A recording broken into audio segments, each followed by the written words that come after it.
저 개인적으로 과천이 묶인다는 그런 찌라시들이 돌던데. 여러분들 오늘은 여러분 궁금하신 거 뭐 대출이나 아니면 입지나 이런 거 궁금하신 거 네. 저희가 질의응답으로 진행할 거고요. 시장 상황 좀 얘기할 거예요. 네. 저 지금 토허제 319 대책으로 3월 24일부터 토허제 다 묶였죠. 전무후무예요. 맞아요. 이렇게 전무후무한 토허제가 없었는데 이게 동단위로 묶은 토허제는 있었었는데 이렇게 구단위로 묶은 토허제는 없었습니다. 그래서 네. 아마도 한 6개월 동안 지속이 되다가 좀 억울해라고 어필하는 또 누구나 좀 인정할 수 있는 이런 지역들 있잖아요. 네. 그런 지역들은 조금 이제 6개월 후에 해제 예상이 되고 그렇죠. 이 정도 분위기면 네. 그 다음에 뭐 6개월 후에 또 뭐 잠삼대청이라든지 이런 1급지들이 어떻게 될까요? 해제되지는 않을 것 같고요.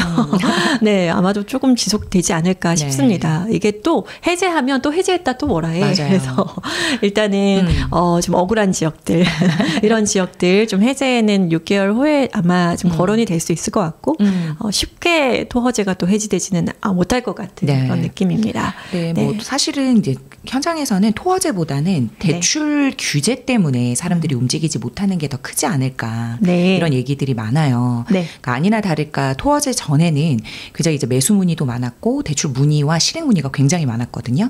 근데 이번 주 되면서 정말 약속한 듯이 굉장히 조용해요. 맞아요. 매매건에 맞습니다. 대한 문의도 그렇고 실행건도 그렇고 지금 이번 주는 대환 문의와 이제 전세자금 대출 문의가 좀 늘어났죠. 왜냐하면 아시다시피 전세자금 대출이 이제 5월부터 좀 받기가 힘들어지기 때문에 네.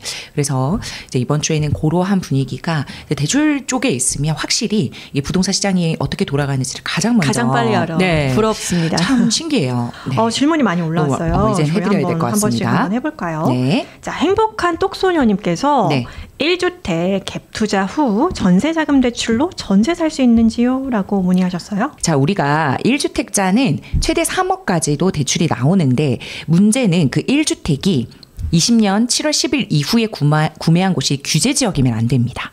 그러니까 우리가 지금 전세자금 대출 규제가 두 개가 남아 있잖아요. 다주택자에 대한 규제와 그다음 2020년 7월 10일 이후에 규제 지역의 3억 원 이상 아파트 매수자 같은 경우에는 1주택자 전세자금 대출을 못 받아요. 그래서 지금 보유하고 계시는 그 1주택이 비규제 지역이면 상관이 없고 만약에 그 1주택이 규제 지역에 20년 7월 10일 이후에 3억 원 이상의 아파트를 보유하고 계시다면 1급 유권 은행에서는 못 받으십니다.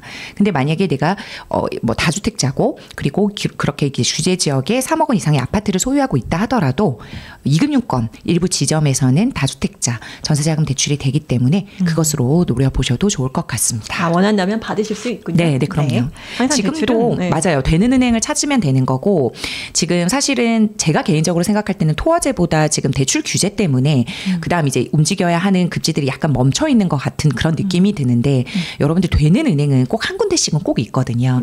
지금 이제 일괄적으로 문재인 정부 때처럼 다 막아둔 게 아니기 때문에 손품과 발품 등을 통해서 내 주거래 은행이 아니라 하더라도 되는 은행 가셔서 받으시면 되기 때문에 적극적으로 알아보시는 게 좋고 제게도 문의를 주시면 되는 은행으로 연결드리도록 하겠습니다. 그러니까 현재 상황이 그러니까 토허제도 토허제이지만 대출 규제가 같이 들어갔잖아요. 그래서 정말 어려운 것 같습니다. 그래서 거래량이 대폭 줄었는데 이런 것들은 이제 예견했던 거고 이후에 향후 시장 장세는 굉장히 다양하고 복잡한 요소들이 이제 남아 있는데 또 이게 토허가 시작이 되면 특히나 상급지를 꽁꽁 묶고 있기 때문에 이런 어떤 강력한 규제책이 나오면 한 2, 3개월은 또 눈치 보기 장세가 지속이 되니까 그동안 좀 잠잠하다가 그 이후 지금 4월이니까 한 5월 말 6월경부터는 또 움직이는 수요들이 있을 거라고 생각이 됩니다. 그래서 내 집 마련하시려는 분 혹은 전세에서 이제 내 집 마련으로 이제 준비하시려는 분들은 아마도 이 4월, 5월을 좀 잘 준비하시면서 시장 상황을 보시면 좋을 것 같아요. 밝은 내일님,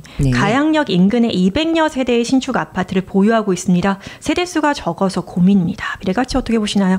가양역 인근의 신축 단지가 굉장히 귀해요. 강서구 내에서 신축이 귀합니다. 마곡지구 들어서고 나서 대규모 신축 단지들이 거의 없어요. 그리고 가양 쪽에 그리고 염창 쪽에 신축 아파트 굉장히 귀하고 있다 하더라도 소규모로 이제 작은 단지들이 있기 때문에 신축 아파트 자체는 귀하다. 그렇지만 결국은 갈아타기라는 게 가양역 200세대 신축에서 보다 상급지의 대규모 단지로 이제 방향성을 보고 갈아타는 거기 때문에 갈아타실 수 있다면 조금 더 상징성 있는 단지 혹은 조금 더 대규모 단지로 갈아타시면 당연히 좋겠죠. 저는 그렇게 생각합니다. 휘경 장이 쪽이랑 산성 쪽 대장들 보고 그렇습니다. 이게 항상 그래요. 서울에 좀 중하위 급지냐 아니면은 경기권 상위 급지냐 놓고 비교해요. 매매가도 비슷하고 전세가율도 비슷해서 항상 비교하시는 분들이 뭐 장위랑 광명, 구성남 뭐 이런 식이거든요. 네네. 비슷해요. 그래서 이거는 결국은 이거예요. 개별 매물 비교해야 됩니다. 그러니까 지역과 지역으로 이제 볼륨을 굵게 크게 가져가는 게 아니고 개별 물건 대 개별 물건으로 비교를 해야 되는 게 맞고요. 만약에 휘경, 장위, 산성이 비슷한 매매가, 동일 평형이라면 휘경 쪽 당연히 보셔야 되는 게 맞고요. 근데 매매가가 아마 조금 다를 겁니다. 휘경, 장위, 산성 중에서는 휘경이 조금 더 상위 급지고요. 장위 쪽하고 산성 쪽에서 비슷한데 또 산성이라고 하더라도 그러니까 구성남이라고 하더라도 대장 단지하고 좀 덜 대장 단지하고 좀 매매가 차이가 또 크거든요. 그래서 개별 단지, 개별 상품으로 비교를 하셔야 된다라고 말씀드리겠습니다. 자, 코코아님, 토허제 해제 기간에 반포 아파트. 근데 반포는 워낙에 토허제가 아니었었고 이제 거래를 했었던 곳이죠. 근데 이제 3월에 혹은 2월 중순 이후에 매수를 하신 것 같네요. 꼭지에 매수했다. 자. 걱정하실 필요 있을까 싶네요. 반포라서. 네, 반포라서. 제가 보기에는 뭐 어차피 반포 아파트를 1, 2년 안에 매도하시려고 하신 건 아니셨을 것 같고 향후에 적어도 4년, 6년 보유하시면 제가 보기에는 오늘의 매수한 가격이 가장 싸지 않을까 싶습니다. 걱정하지 마세요. 네. 오히려 지금 뭐 반포 매수하려고 해도 매수할 수가 없잖아요. 그러니까 이런 어떤 규제 때문에 지금 꼭지 잡은 것처럼 느껴지시는 건데 그 가치가 변하진 않기 때문에 걱정하지 않으셔도 좋을 것 같습니다. 수원 분위기가 수원 분위기 궁금합니다. 네, 수원이요. 3월에 그 경기권에도 훈풍이 좀 불었어요. 그런데 지금 현재는 토어제 어떤 상급지가 묶여 있는 바람에 좀 정체되어 있습니다. 그래서 하위급지까지 서울의 중하위급지까지 거래량이 소폭 늘어나다가 지금은 경기권도 그렇고 경기 과천이나 아니면은 판교나 그러니까 성남 쪽이죠. 과천, 성남 그리고 의왕 쪽까지 안양 쪽까지 거래량이 좀 증가하고 분위기가 좀 시장 분위기 좋아지다가 지금은 또 거래가 좀 소강 상태이거든요. 수원도 마찬가지입니다. 수원도 대장단지 위주로 좀 매매가가 상승을 하다가 지금 살짝 눈치 보기 장세인 것 같아요. 그래서 북수원 쪽에 1700세대 분양한다. 북수원 쪽에 뭐 이목지구 포함해서 분양을 하는데 좋습니다. 북수원이 지리적으로 이쪽 뭐 과천이나 의왕 쪽에서 가장 가깝고 서울에서 가깝고 이제 대규모로 개발되는 쪽이 많아서 그 지역의 가치 자체는 점점 좋아지고 있는데 관건은 이제 분양가 그리고 입주 물량이 이목지구 쪽 중심으로 많기 때문에 이제 분양가랑 그 다음에 자금 계획 세우셔서 하시면 좋을 것 같고 북수원은 점점 좋아질 겁니다. 좋아질 건데. 과연 내가 이제 뭐 실거주냐, 그러니까 분양이니까 실거주이실 것 같은데 자금 계획이나 이런 것들 보시고 너무 무리하지 않는 선에서 매수하시면 좀 좋을 것 같습니다. 이목지구, 그러니까 북수원 쪽을 매수할까 아니면은 수원의 기존 대장단지들을 매수할까를 비교해 보시면 좋을 것 같습니다. 저 개인적으로 과천이 묶인다는 그런 찌라시들이 돌던데. 근데 이게 또 지금 상황에서는 판단하기는 조금 어려울 것 같아요. 왜냐면은 지금 묶이면서 2, 3개월 동안 좀 얼음 장세가 좀 지속이 될 것 같은 그런 분위기들이어서 과천까지 이 열기가 좀 확산될까, 이 규제가 확산될까? 그리고 또 과천까지 묶어버리면 이 여론의 어떤 반격이 좀 만만치 않을 것 같아서 당장 우리가 예상하는 시나리오로 흘러가지 않을 수도 있을 것 같습니다. 물론 이거는 뭐 정책을 결정하시는 분의 의지에 따라 다르겠지만 시장을 보면서 정책을 결정하기 때문에 현재 상태에서는 약간 소강 상태이기 때문에 굳이 추가 지역을 토허제로 묶으면서까지 때까지 위험을 가지고 갈 필요가 있을까? 저는 개인적으로 그렇게 생각합니다. 그래서 뭐 과천이나 마포나 강동이나 성동이나 이런 지역들은 당장 이제 토거제로 묶기는 조금 어렵지 않을까 이런 생각입니다. 네.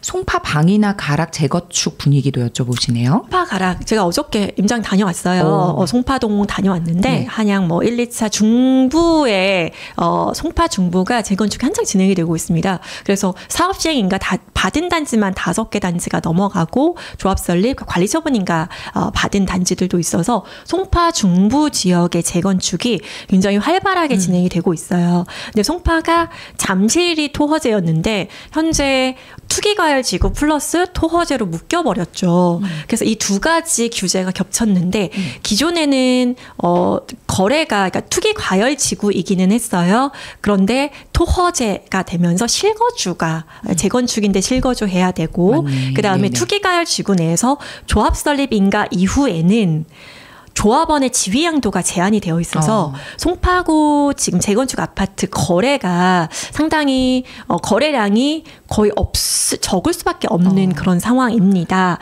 그렇기 때문에 오히려 실거주 하시려는 분들에게는 이런 토허제로 묶여 있을 때가 왜냐하면 호가가 거래가가 올라가기가 좀 어렵거든요. 송파 중부 같은 경우에는 실수요자들이 지금 보시면 되게 좋을 곳들이고요. 예, 그래서 물건도 많이 없습니다. 왜냐하면은 조합원 지위양도 제한이 걸려 있기 때문에 1주택자이면서 5년 보유, 10년 보유 앤드 5년 10년 5년 1주택 이거 주택 이 조건을 만족할 수 있는 분들만 매물로 내놓을 수 있기 때문에 그래서 매물도 적고 그다음에 매수하는 분들도 무주택이나 1주택 토허제니까 그리고 실거주 잔금 치르고 6개월 이내에 입주하실 분들 뭐 이런 매도도 규제가 많이 걸려 있어서 송파 재건축 아파트는 지금 거래가 되게 어렵습니다. 그래서 오히려 실수요자분들은 무주택 혹은 1주택 갈아타기 실수요자분들은 현재 보면 되게 좋을 것 같고요. 결국은 이래요. 재건축 아파트 송파 중부 재건축 아파트를 본다는 거는 결국은 좀 장기적인 안목으로 들어가셔야 되는데 10년 후에 송파 재건축 아파트가 과연 현재보다 매수하기 쉬울까? 를 생각하신다면 만약에 1주택자 분들이라면 송파보다 하급지에서 갈아타신다. 그러니까 송파보다 하급지 준신축이나 신축을 보유하고 계신 분들은 충분히 송파 재건축 단지로 입성하실 수 있거든요. 그래서 현재 기회를 좀 잘 보시고 조금 더 한두 달 정도 기다리셔서는 좋을 것 같아요. 오히려 기다리셨다가 금매가 나온다라고 하면 매수하실 수 있으면 상당히 좋겠습니다. 상봉 퍼스트월드 대형 남아있던데 미래 가치가 어떨지 궁금합니다. 이게 그 퍼스트월드가 그 8사 기준으로 다 완판됐고 대형 평형이 아마 남아있을 거예요.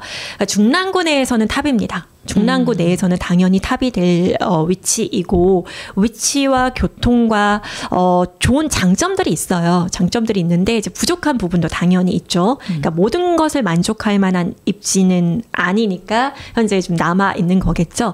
그런데 이제 이런 겁니다. 결국은 서울에 지금 분양권 전매되는 단지가 굉장히 귀해요.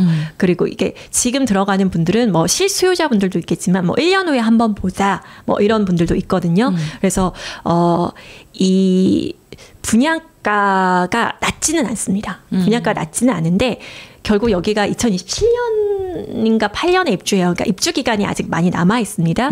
그랬을 때 계약금 10%, 그러니까 지금 여기가 계약금 5%인가? 제가 정확한 거를 좀 봐야 될 텐데 계약금도 좀 낮아요. 그래서 적은 돈을 가지고 향후에 뭐 3년 후 정도의 그 시세 상승을 쭉 누리면서 입주하겠다라는 어떤 무주택 혹은 1주택자는 선택을 하실 수 있는데 근데 하지만 이게 대형 평형의 수요가 많은 곳은 또 아닙니다. 중랑구 자체가 대형 평형의 수요가 많은 곳은 아니어서 이 플러스 요소와 마이너스 요소를 잘 생각을 하셔야 돼요. 근데 이제 다주택자분들이 굳이 이 주택을 이미 2주택이 있는데 이거를 3주택으로 마련을 한다거나 그럴 필요는 없으실 거거든요. 취득세의 중과가 있기 때문에 그럴 필요는 없으실 것 같고 무주택 혹은 1주택자 갈아타기 하시려는 분들이 꼭 나는 서울에 입성하고 싶어. 나는 현재는 자본이 좀 적지만 향후에 한 3년 후에 서울의 신축 아파트를 레버리지로 좀 많은 레버리지를 일으켜서 마련하고 싶어라고 하시는 분들은 고려해 보실 만하겠지만 결코 싸지는 않고 만약에 이거를 매수하시려고 하시는 1주택자 분들이라면 이 주택가, 그러니까 포스트월드와 기타 얘보다는 조금은 국민 평형이지만 더 좋은 지역의 신축 아파트, 그러니까 예를 들면은 뭐 이문이나 장위나 이문 휴경이나 장위나 이런 곳들과 비교해 보시면서 판단해 보실 수 있을 것 같습니다. 되게 애매합니다. 왜냐하면 퍼스트월드 국민 평형 같은 경우에 향후의 환금성이라든지 이런 것들 시간의 레버리지를 활용할 수 있지만 대형 평형이기 때문에 좀 애매한 부분이 있어서 조금 신중하게 생각하시면 어떨까 생각합니다. 구리시 토평동 26평 구축 아파트 보유 중인데 네. 이쪽은 가격이 아직 하나도 오르지 않아서요. 전망 부탁드립니다. 그렇네요. 구리가. 맞아요. 구리가 되게 좋은 지역이고 8호선도 개통을 했는데 신축 위주로 조금의 신축도 많이 오르진 못했습니다. 그래서 이 토평동의 25평 아파트, 34평, 25평 아파트가 되게 인기 있고, 그리고 거기는 뭐 학교를 쏟아놓은 것 같은 그런 지역이고, 8호선 라인 바로 앞이고 해서 거주는 굉장히 좋은 지역이긴 한데, 상승의 모멘텀이 확실히 좀 떨어지는 지역이에요. 그래서 여기가 그 원주민들이 많이 움직이지 않아서, 그 하락장에서도 매매가가 많이 떨어지지 않아요. 하락장에서 매매가가 많이 떨어지지 않는 곳이 반드시 좋은 지역은 아닙니다. 왜냐하면 손바뀜이 거의 없는 거예요. 매매량이 거의 없는 거기 때문에. 그래서 구리 토평 구축단지 아파트는 일단 1주택이 있으신 거잖아요. 1주택이 있으시면 굉장히 큰 자본을 가지고 있으신 건데 물론 살기는 좋지만 투자와는 조금 별개의 문제라고 생각합니다. 저는 한 번쯤 갈아타시는 걸 추천을 드립니다. 네. 세종에 대해서도 많이 물어보시는 것 같은데 네. 세종 이제 막 조금 회복되는 단지들도 보이던데 네. 요거는 우리 세종에서 세종은 물론 너무나 좋은 지역인데 네. 세종에 꼭 거주하셔야 된다라면 투자로 보면 저는 엄밀하게 현재 세종보다는 서울이 당연히 나은데 이 세종에 있는 주택을 만약에 매도하고 과연 서울에 그 괜찮은 지역으로 전세를 끼고 매수할 수 있는가, 그러니까 결국은 상품의 문제거든요. 그러니까 덮어놓고 상품 보지 않고 세종보다 서울이 좋습니다. 이건 아니고요. 결국은 보유하고 있는 세종의 아파트와 그걸 매도해서 매수할 수 있는 서울의 아파트를 개별 비교해봐야지 여기에 대한 답이 나올 거라고 생각합니다. 네. 네. 정혜나라님 대출 질문부터 받고 가볼게요. 네. 다주택자도 중도금 대출은 금액 한도가 있나요?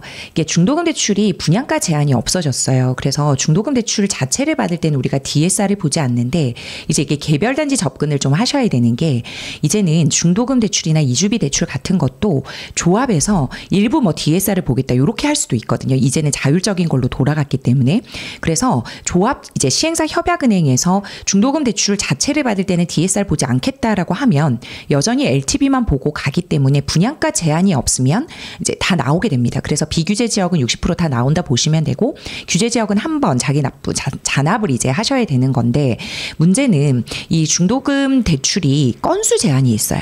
그러니까 비규제 지역 최대 2건, 그다음에 규제 지역 최대 1건이거든요. 그래서 건수 제한에서 이제 막힐 수도 있기 때문에 최대 규제 지역에서 이미 한 건을 받으셨다 그러면 그다음 중도금 대출은 나오지 못하고요.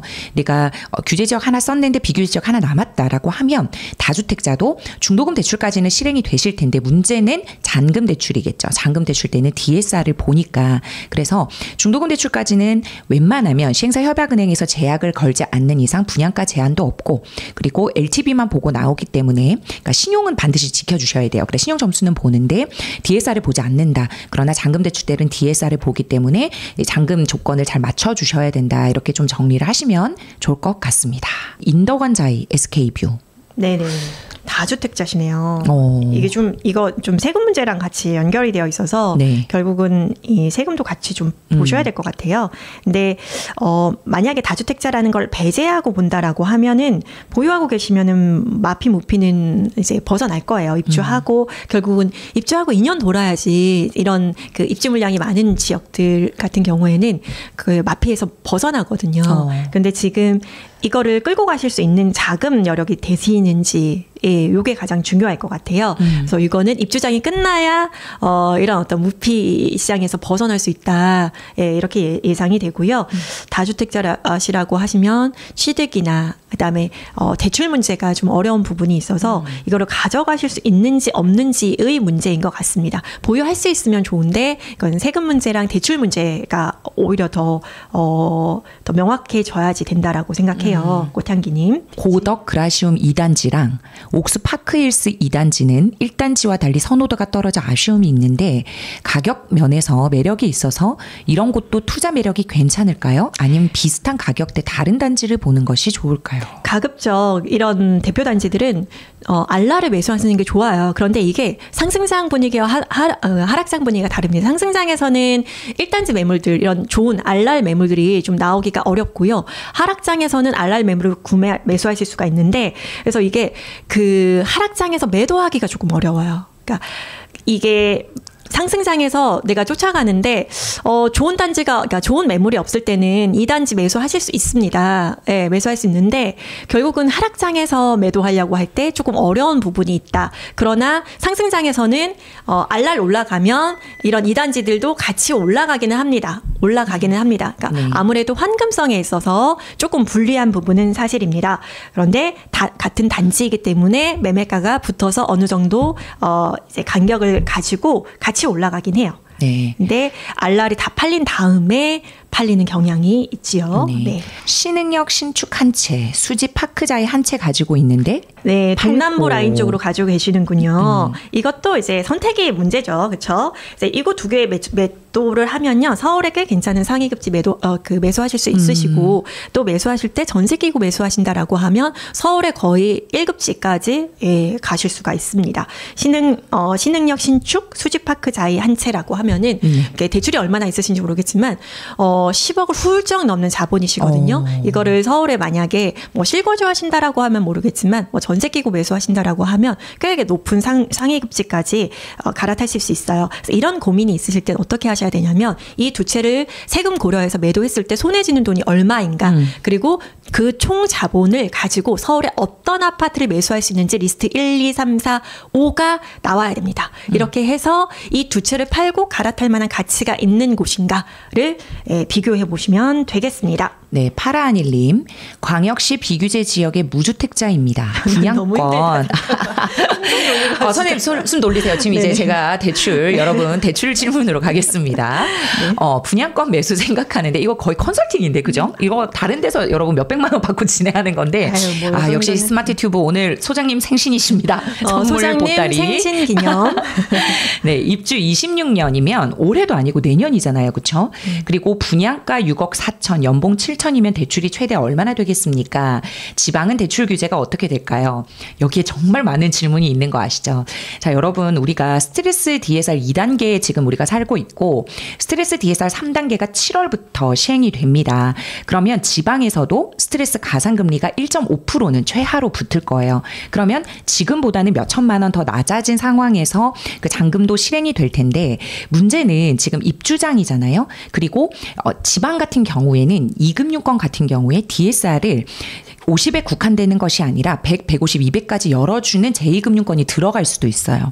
그래서 LTV 범위 내에서 DSR을 최대한 열어주기 때문에 이 연봉은 지금으로 치면 한 다른 대출이 하나도 없는데 원리금 상환으로 30년 한 4% 받는다라고 하면 1금융권 은행에서는 한 6배 정도 그리고 2금융권에서는 7배 정도까지도 이제 받을 수가 있는데 이게 스트레스 DSR 3단계 되면 이 기준 그 실질금리가 그러니까 가산금리가 얼마나 붙을지에 따라서 실질적인 대출 그 한도가 나오는 거죠. 그렇기 때문에 26년 1월 3월 거를 지금 말씀드리기가 어렵다는 거예요. 왜냐하면 아직까지 가산금리가 얼마만큼 붙을지를 최종 확정을 안 해줬어요. 그럼 그 최종 확정을 언제 한다고 했느냐? 4, 5월에 발표한다고 했어요. 금융당국에서. 그 이유는 이제 이 부동산 시장 상황을 보면서 얼마나 이 가산금리를 붙여서 대출 한도를 줄일 건가를 지금 파악하고 계시는 중이거든요. 그래서 지금 상황에서 밖에 말씀을 못 드린다는 거. 근데 지금보다는 그때가 더 낮을 수도 있지만 그 개별 단지로도 보셔야 되는 게 그 개별 단지의 2금융권에 얼마나 많은 DSR을 열어주는 2금융권이 들어갈 것인가에 따라서도 다 달라지는 부분이 있어요. 네, 그래서 그런 거를 한번 보시면서 좀 움직이시면 좋겠다. 그러면 좋겠고요. 누구도 가르쳐 주지 않지만 꼭 해야 하는 일. 나에게 가장 가까이 있지만 멀게만 느껴지는 일. 남들보다 빠르게 시작하는 것이 유리한 일. 내가 하고 있는 일은 내 집 마련과 투자입니다. 교통망, 상가, 입지, 세금, 청약. 나는 이 모든 일을 스마트 튜브 경제 아카데미에서 시작하고 있습니다. 스마트 튜브 경제 아카데미.